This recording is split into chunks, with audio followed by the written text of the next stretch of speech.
Is your Lexus GS300 key fob not working? The most common culprit is a dead battery. The GS300 uses a CR2032 battery. To replace it, open the fob carefully and install a new battery, ensuring the voltage is above 3 volts. Test with a multimeter if needed. Lithium-ion variants last longer.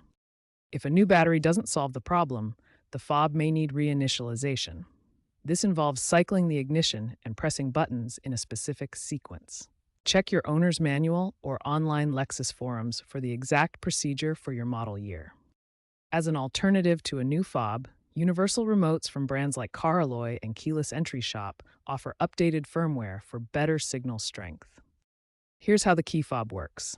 Inside, the CR2032 battery powers buttons that send infrared signals to the car's receiver module, controlling locks and trunk. If battery replacement and reinitialization fail, the problem might lie with the door lock actuators. These are the motors inside the doors that physically lock and unlock them. Listen for a clicking sound from the door when you press the lock or unlock button. No sound suggests a potential actuator issue.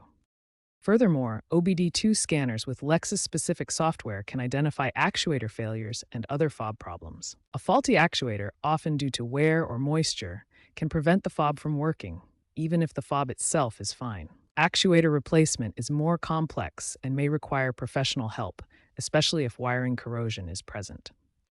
In 2025, many owners are turning to universal key fobs for older cars, which provide a cost-effective solution, cutting costs by 60% and even adding features like extended range.